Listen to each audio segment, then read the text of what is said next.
Narration 1. The air in the grand chamber of Virelli's Prime shimmered with soft blue light, cast by floating orbs that drifted lazily above the polished floor. Tall beings from dozens of star systems sat in curved rows, their forms as varied as the worlds they represented. Some had skin like polished stone, others moved on too many limbs, and a few communicated through gentle pulses of color across their smooth hides. At the center of it all stood Lena Hayes, human ambassador from Earth, small and alone in her simple gray uniform. She had asked for this emergency session. Her voice, though calm, carried through the chamber without aid of amplifiers. Humans had learned long ago that when you speak truth, you do not need to shout. 3 weeks ago, she began, the Cathari colony on Vexus Minor went silent. Not a single signal, not even a distress call. When our long-range scouts arrived, they found nothing. No buildings, no bodies, just bare rock and cold wind. A ripple of murmurs passed through the chamber. The Cathari were a proud ancient people. Their colonies were well defended. For one to vanish without a trace was troubling, but not unheard of. Space was vast and accidents happened. Lena paused, then activated a small holoprojector at her wrist. A flickering image appeared. Jagged black ships unlike any design in the Concord database. They moved like living things twisting through space with unnatural grace. These were seen near Vexus Minor hours before it fell. We call them Reapers. They don't just destroy, they consume. They strip planets clean, air, water, metal, life, and leave behind dead worlds. Counselor Drell of the Zorvathi leaned forward from his high seat. His species valued logic above all, and he had little patience for what he saw as human drama. Ambassador Hayes, he said, his voice dry as old paper, your species has been part of the Concord for less than 2 centuries. You still build ships that burn fuel. You argue over borders on a single world. And now you come here claiming a new enemy that erases planets? Where is your proof? Not shadows and fear, but data. Lena met his gaze. We lost 2 scout vessels trying to get that data. Only 1 escape pod made it back. The pilot was changed. His mind was gone. His body was covered in black veins that pulsed even after death. Our scientists barely contained it before it spread. A low hiss came from the Luminae delegation. The Luminae were peaceful, their bodies made of light and thought. They hated violence in any form. One of them spoke, voice like wind through glass. Perhaps this is a natural phenomenon, a cosmic storm, or a disease, not an enemy. It attacks with purpose, Lena insisted. It avoids empty systems. It targets populated ones. It learns, it adapts. Last week, it hit the mining outpost on Gelta 9. Human and Zorvathi workers, all gone. But the Reapers bypassed the nearby asteroid belt full of raw ore. They only wanted what lived. Drell waved a 3-fingered hand dismissively. Coincidence or panic? Humans are known for overreaction. Remember your Red Scare? Your Y2K? You see threats in shadows. A few chuckles rose from the chamber. Lena's jaw tightened, but she did not raise her voice. I'm not asking you to panic. I'm asking you to prepare. Share sensor grids. Build early warning nets. Let our scientists work with yours. If this is real, and I swear it is, we must act together before it's too late. The Grand Speaker, an ancient being from the moss-covered world of Ilthar, finally spoke. Her voice was slow, heavy with age. The Conquered values peace. We do not rush to war based on rumors from a young species. We will monitor the fringe sectors. If your Reapers are real, we shall deal with them in due time. Lena knew then that she had lost. The Council would wait. They always waited, until the fire reached their own homes. She bowed slightly, a human gesture few understood. Then I have said all I can. She turned and walked slowly from the chamber, her boots clicking softly against the crystal floor. Behind her, the debate resumed, light and careless. Outside, the twin sons of Virelli's cast long shadows. Her aide, a young man named Paul, waited by their shuttle. How'd it go? He asked, already knowing the answer. They laughed, Lena said, not looking at him. Drell called us children playing with fire, Paul sighed. They'll learn. Not before it's too late, she replied. She stopped at the edge of the landing pad and looked up at the sky, where distant stars blinked like cold eyes. When they finally understand, they'll beg for help. And we'll give it, because that's who we are. She turned to him, her eyes hard but not cruel. But they should remember this day, the day they heard the warning, and chose to mock it. Back on the shuttle, as it lifted into the thin atmosphere, Lena opened a secure channel to Sol Command. "This is Ambassador Hayes. Request immediate clearance for priority black alert. Authorization Lima 79er. The Reapers are real, and the Conquered won't listen." The reply came quickly, voice tight with concern. "Understood, Ambassador. Fleet Command is already moving assets to the outer rim. We'll be ready." Lena closed her eyes. Earth had believed her. That was something. But belief alone wouldn't stop what was coming. She thought of her niece back in Colorado, playing in a sunlit yard, unaware that the sky might one day go dark forever. The shuttle broke orbit, heading for the nearest jump point.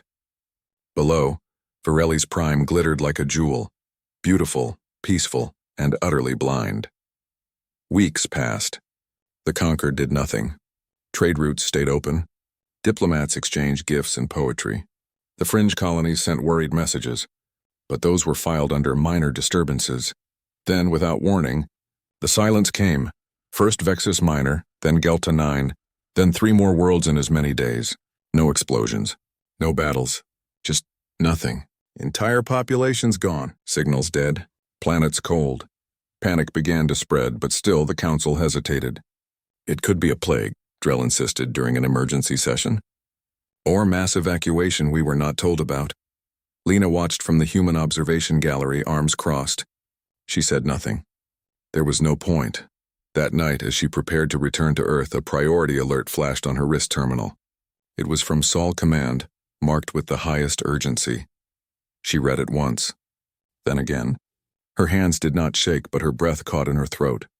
The Reapers had crossed into Conquered core space. Their first target, Varelli's prime. Lena looked out the window of her quarters. The city below glowed peacefully. Music floated up from the gardens.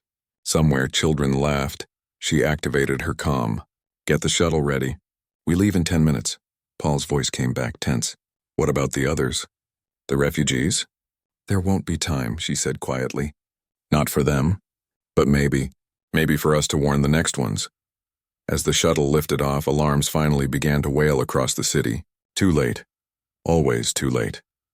In the distance, against the star-strewn black, something moved. Not a ship. Not a storm.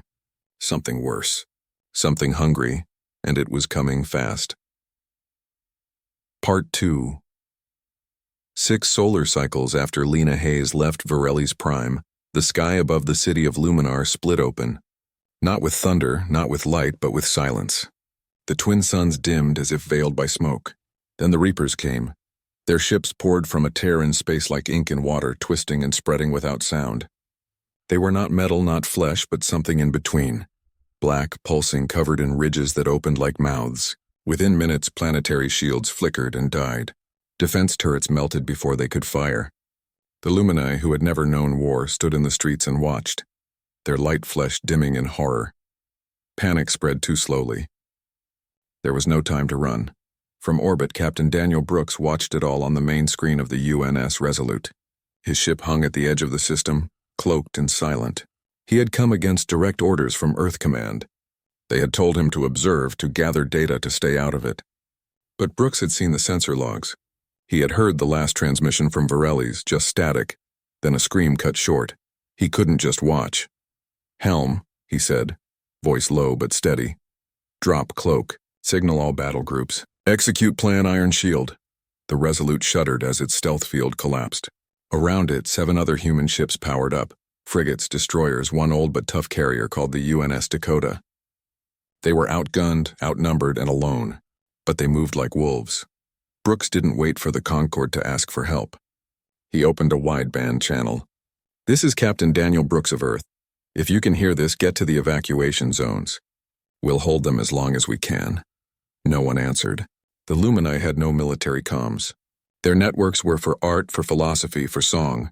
War was a word they barely understood. On the surface, Counselor Drell stumbled through the crumbling plaza of the Grand Chamber. His robes were torn, his face streaked with dust. Around him, Zorvathi diplomats scrambled for escape pods that would never come. He looked up as a Reaper ship drifted overhead, low and slow, like a predator savoring its meal.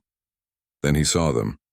Human ships diving through the upper atmosphere, firing not with beams or missiles, but with strange, shimmering pulses, grav pulse mines designed to warp local gravity. One Reaper vessel twisted violently, its biohull cracking like eggshell. It crashed into a mountain, exploding in black fire. Drell fell to his knees. He remembered Lena Hay, as he remembered his own mocking words. Shame burned hotter than the falling sky. Aboard the Resolute, Brooks barked orders. Launch drone swarms. Target their sensory clusters, the glowing nodes on their undersides. Ruiz said they're weak there. Commander Elena Ruiz, his tactical officer, nodded from her station. She had grown up in a desert town where survival meant thinking faster than the storm. Now she was doing the same on a galactic scale. Drones away. They're learning, sir. The Reapers are adapting to our last attack pattern. Then give them a new one, Brooks said. Feint left, strike right. Use the debris field as cover. Human ships darted through the wreckage of Lumini satellites, firing in short, sharp bursts. They didn't try to win. They tried to delay. Every second bought more lives. Down below, evacuation shuttles finally launched. Slow, overloaded, fragile. Brooks saw them on his screen. Protect those shuttles, even if it costs us the fleet. The Dakota took a direct hit while shielding a cluster of escape pods. Its hull split open, but its engines kept firing, pushing the pods toward a waiting freighter from a neutral system. The captain's last words were simple. Tell my kids I kept my promise. Brooks felt the loss like a punch, but he didn't flinch. All ships formed defensive ring around the escape corridor. We hold here. For 3 hours they fought. Human ships burned. Crews died. But the escape corridor held. Over 12,000 beings, Lumini, Zorvathi, even a few Cathari refugees, made it off-world. Then the Reapers changed tactics. A massive vessel, larger than anything seen before, emerged from the rift. It pulsed with dark energy. Space itself warped around it. Gravitic singularity forming, Ruiz warned. If it collapses, it'll swallow half the system. Brooks made his choice. All ships fall back. Dakota's gone. We can't stop that thing, but we can buy time for the last shuttles. He turned to his comms officer. Patch me through to all frequencies. Open broadcast, the young officer nodded, fingers flying. You're live, sir. Brooks took a breath. His voice was calm, clear, and carried the weight of a species that had survived ice ages, plagues, and its own worst instincts. Galactic conquered. You mocked us when we warned you. You called us children. Now you see what comes when we say enemy. We are leaving. But remember this, when humans decide something must die, we do not stop. We do not forget. We hunt it forever. He cut the transmission. Helm plot jump to Sol system. Maximum burn. The Resolute turned, engines flaring white-hot. Behind it, the Great Reaper vessel opened like a flower of teeth and shadow. The sky of Virelli's Prime went dark. In the last escape shuttle, Drell clutched a data chip Lena Hayes had given him months ago, full of human defense protocols, ignored until now. He stared out the viewport as his world vanished behind a wall of black. Tears, rare for his kind, traced lines down his cheeks. He whispered words he never thought he'd say. Forgive us. Light years away, the Resolute dropped out of warp near Mars. Damage reports flooded the bridge. Half the crew was dead or wounded. But they had brought survivors.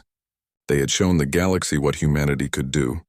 On Earth, news spread fast, not just of loss, but of defiance. Factories worked double shifts. Shipyards glowed day and night. Children drew pictures of Captain Brooks as a hero. Old arguments about budgets and borders faded. A new purpose took hold. In a quiet room at Sol Command, Admiral Ruiz watched footage of the battle. She saw human ships weaving through fire, shielding strangers, dying without hesitation. She turned to her aide. Send this to every colony, every station. Let them see what we are, the aide nodded. What do we call it? Ruiz smiled faintly. The beginning. And far out in the void, the Reapers fed. But for the first time, they had been hurt. They had been delayed. They had been noticed. And somewhere, a species that never forgot a threat was already sharpening its knives. Part 3. Mars' orbital shipyards never slept. Even in the quiet hours when the red planet turned its back to the sun, welders sparked against hull plates, engineers ran diagnostics on new drives, and cargo haulers ferried supplies from the surface. But now the yards worked like a heart in panic, fast, hard, and without rest. Humanity was at war, and it was fighting in a way no one in the galaxy understood. Commander Elena Ruiz stood on the observation deck of Command Hub 7, arms crossed, eyes fixed on the skeletal frame of a new warship taking shape in dry dock. It had no name yet. It didn't need one. It was built for one purpose: to kill Reapers. Not to defeat them, not to drive them back, to erase them.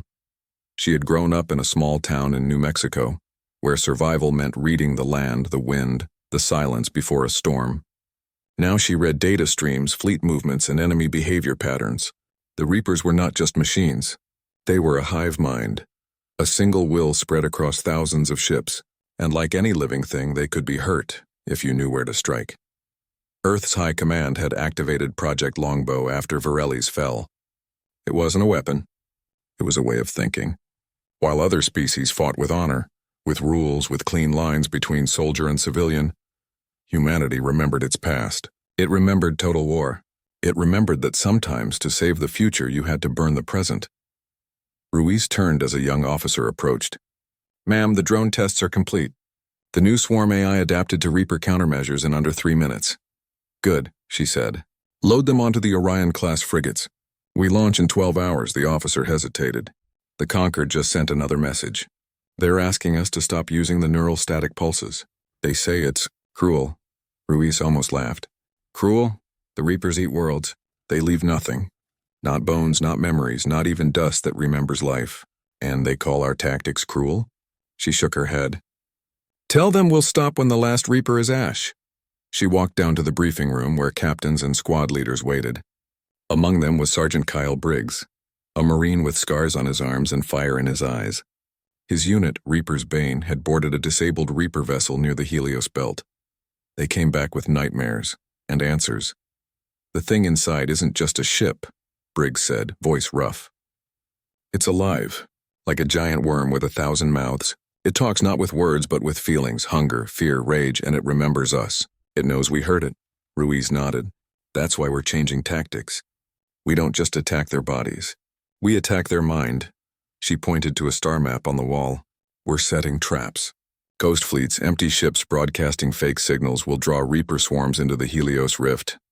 Once they're inside, we collapse the rift with grav mines. No escape," one captain frowned. "That's a lot of resources for a trap." "It's not a trap," Ruiz said. "It's a lesson. We're teaching them that every move they make leads to death." Over the next weeks, human fleets moved like shadows across the outer rim. They didn't hold territory. They didn't build bases. They struck fast and vanished. They seeded nebulae with nanites that ate through Reaper bioarmor like acid. They hacked into old Concord comms relays and flooded them with false data, making the Reapers chase ghosts. And they boarded. Marine squads in hardened suits cut through Reaper hulls with plasma torches, fighting not soldiers but tendrils that lashed like whips and screamed in silent frequencies. Inside, they found chambers full of half-digested biomass, remnants of worlds long gone. Briggs's team recovered a data core from one ship. It held fragments of Lumine songs, Zorvathi poetry, even human lullabies, all twisted into a chorus of pain. "They're not just eating us," Briggs reported. "They're keeping pieces of us, like trophies." That changed everything. Ruiz ordered all recovered biomass to be incinerated in solar furnaces. No trace, no memory for the hive to use. She also approved a new protocol. Any human ship damaged beyond repair would self-destruct with enough force to sterilize everything within 1,000 kilometers. Better to vanish clean than feed the enemy. The Concord watched in horror and awe. Their fleet still moved in neat lines, firing precise shots, retreating when outnumbered. Humans did none of that. A human frigate, crippled and burning, once rammed a Reaper command node at full speed, taking out 3 enemy ships with it. The captain's last words were, "Tell my wife I kept the garden." Word spread. Refugees from fallen worlds began asking for human protection. Even proud species like the Cathari sent envoys begging for alliance. They didn't understand human ways, but they saw the results. Where humans fought, Reapers died. Back on Mars, Ruiz reviewed the latest battle logs. Losses were high, too high, but Reaper losses were higher. For every human ship lost, 5 Reapers fell. The math was brutal, but it worked. She received a message from Captain Brooks recovering from his wounds on Luna Base. "You're doing what we couldn't," he wrote. "Don't stop. Don't hesitate. They don't deserve mercy." She didn't plan to give any. One evening, as she walked the quiet halls of the command center, she passed a room where children of refugees played. A Lumini child, its light dimmed by grief, held a toy ship painted with Earth's colors. It whispered to a human boy, "Your people saved us." The boy nodded. "My dad says we don't let monsters win." Ruiz paused in the doorway unseen. She thought of her own childhood, of dust storms and coyotes, of learning that kindness matters, but so does strength. She returned to her office and opened a new file. Operation Nightfall. Not just defense. Not just delay. Total eradication. Autonomous hunter-killers, each carrying enough antimatter to crack a planet, programmed to chase Reaper signatures across the galaxy for centuries. She typed the final order.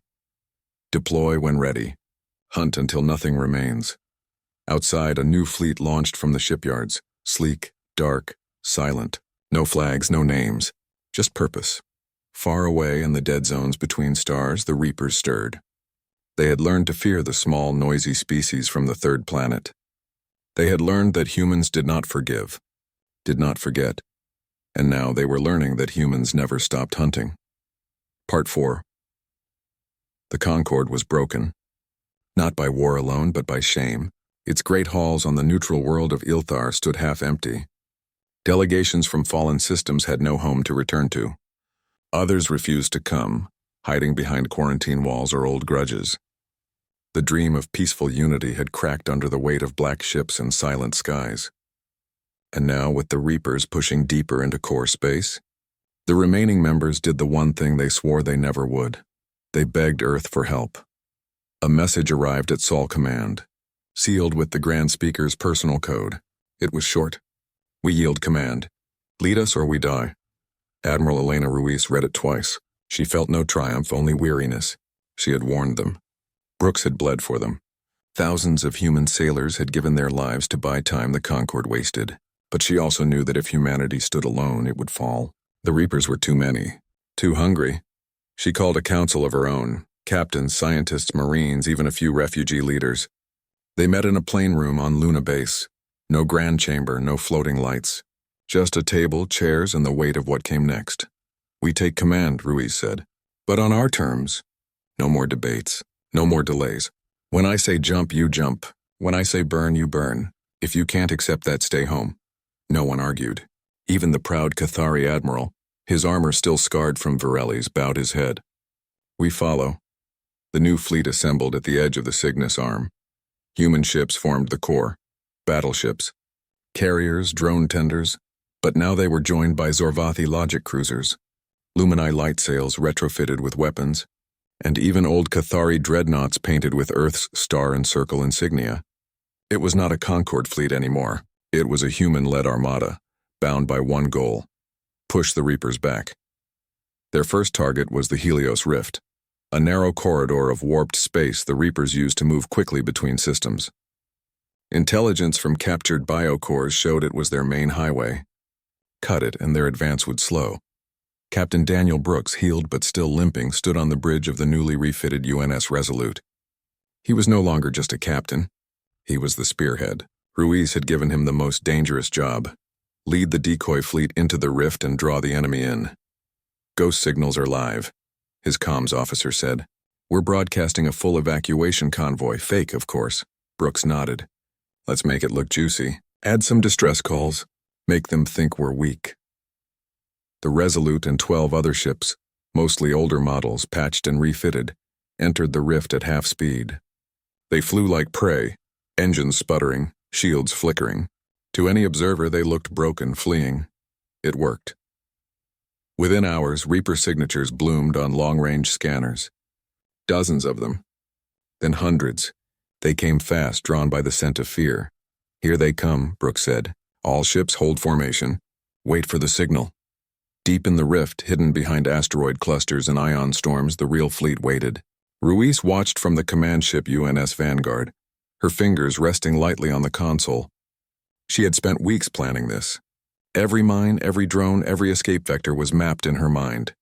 When the last Reaper ship entered the rift, she gave the order: collapse the throat. Grav mines detonated at both ends of the corridor. Space twisted, folded, then snapped shut like a closing fist. The Reapers were trapped. "Now," Ruiz said. Human carriers launched swarms of AI drones, small, fast, and smart. They didn't attack the big ships first. They went for the small ones, the scouts, the feeders. They jammed the hive mind signals, creating confusion. Then the heavy guns opened fire. Brooks' decoy fleet turned hard, shields flaring to full. They fired not to kill, but to herd, pushing the Reapers into kill zones where mines and railguns waited. It was chaos, but it was human chaos, organized, brutal, and relentless. For 6 hours, the battle raged in the narrow space of the rift. Ships exploded. Tendrils lashed through vacuum. Marines boarded disabled Reaper vessels not to capture, but to plant antimatter charges and run. Then came the moment Ruiz had feared. A new signal appeared. Massive, pulsing, ancient. The Reaper Corps commander. It had not been seen since Virelli's. It moved slowly, but its presence made the smaller Reapers frenzy with purpose. It's adapting, Briggs reported from a boarding pod. It's learning our patterns. Ruiz knew what that meant. If it escaped, it would warn the rest. The trap would fail. She opened a channel to Brooks. You know what to do. He didn't hesitate. Tell my kids I kept the garden. The Resolute broke formation. It charged straight at the Corps commander, engines burning white-hot. Brooks overloaded the ship's reactor, turned its hull into a bomb. He didn't eject. He stayed at the helm, guiding the ship like a spear. The explosion lit up the rift like a second sun. The Corps commander shattered. The smaller Reapers writhed, lost, their hive minds severed. Silence fell. Then cheers erupted across the fleet. They had done it. The rift was clear. The advance was broken, but Ruiz felt no joy. She watched the Resolute's last signal fade, another good man gone, another debt the Reapers would pay for. In the days that followed, the Armada pushed forward. System by system, they drove the Reapers back. They used scorched earth tactics, poisoning gas giants, collapsing asteroid belts, leaving nothing the enemy could use. They fought not for glory, but for silence. The silence of dead worlds that would never scream again. Refugees returned to ruined homes. Farmers planted crops in ash. Children drew pictures of human ships with wings. The galaxy began to heal, but it would never forget. And in the command center on Luna, Ruiz received new data. The Reapers were retreating, but not dying. They were gathering in the dead zone of Cygnus X1, near a black hole where sensors failed. The Concord voted to seal the region. Build walls. Declare victory. Ruiz looked at the star map at the dark spot where the enemy hid. She thought of Brooks, of the Resolute. Of every name on the memorial wall. She knew the war wasn't over, it was just entering its final phase. Part 5. The vote was unanimous. The Concord declared victory. The Reapers had been driven back to the dead zone near Cygnus X1, a region of twisted space and crushing gravity where no sane species would go. The Grand Speaker announced a new era of peace. Monuments were planned. Songs were written. The galaxy, weary and wounded, wanted to believe it was over. But on Earth, in a quiet room beneath the mountains of Colorado, Admiral Elena Ruiz watched the latest sensor logs and knew better. The Reapers were not defeated. They were hiding, and hiding things do not stay hidden forever. She stood before the full Concord Council one last time. They sat in their rebuilt chamber on Ilthar, robes clean, voices calm. Councillor Drell, now thin and gray with guilt, avoided her eyes. The threat is contained, the Grand Speaker said gently. We will station automated sentinels at the edge of the dead zone. If anything emerges, we will know. Ruiz shook her head. Sentinels can be fooled. Signals can be faked. The Reapers learn. They remember. They waited thousands of years to strike once. They'll wait longer to strike again, Drell finally spoke. What would you have us do, Admiral? Burn the stars? Chase shadows into black holes? Yes, she said simply. Silence filled the chamber. No one had ever spoken like that. Not in all the centuries of the Concord. We don't just guard the door, Ruiz continued. We go inside. We find the nest. We burn it down. And if it rebuilds, we burn it again, and again, until there is nothing left to burn. The Lumini delegate shimmered with distress. That is not justice. That is vengeance. No, Ruiz said. It's duty. You asked us to lead. Now you must trust how we finish it. The Concord refused. They voted to seal the zone, to move on, to heal. Ruiz did not argue. She had expected it. Humans had never needed permission to do what was right. Back on Luna Base, she activated Operation Nightfall. In hidden shipyards beyond Pluto, the first hunter-killer launched. It was not a warship. It was a tomb with engines. Sleek, black, silent, it carried no crew. Only an AI core trained on every Reaper signal ever recorded, and a payload of antimatter strong enough to sterilize a solar system. Its mission was simple: find Reapers. Destroy them. Never stop. One by one, more hunters launched. 50. 100. Each programmed to last centuries, to repair itself with asteroid metal, to follow the faintest trace of biosignature across the void. They would not rest. They would not forget, the Concord protested. Called it madness. Called it a waste. Ruiz ignored them. She stood on the observation deck as the last hunter disappeared into the dark. She thought of Kao. Tane Brooks. Of Sergeant Briggs, who now trained new Marines on Mars. Of the Luminae child who still slept with a toy Earthship under her pillow. Someone had to keep the dark away. And if no one else would, humanity would. Years passed. The galaxy rebuilt. Trade returned. New colonies bloomed. The Reapers became a story told to scare children. But in the deep black, the hunters worked. One found a Reaper scout near the ruins of Gelta 9. It tracked it for 3 months, learning its path, then struck without warning. The scout vanished in a flash of clean fire, no debris, no trace. Another hunter drifted through a dead nebula and detected a faint pulse, a hive node, dormant but alive. It circled for weeks, waiting, then unleashed its payload. The nebula glowed blue for a moment, then went dark again. The hunters did not communicate with Earth, they did not report. They simply hunted. One day, Counselor Drell visited Luna Base. He was old now, his steps slow. He asked to see the control room for Operation Nightfall. Ruiz took him to a dim chamber with a single screen showing star maps and silent icons, each one a hunter. How many are out there? He asked. Enough, she said. He stared at the screen. You really mean to do this? Forever? If we have to, she replied. Because someone has to. And if we don't, who will? Drell nodded slowly. He understood now. Humanity did not fight for land or power. It fought because it remembered what it meant to lose everything and refused to let others suffer the same. He left without another word.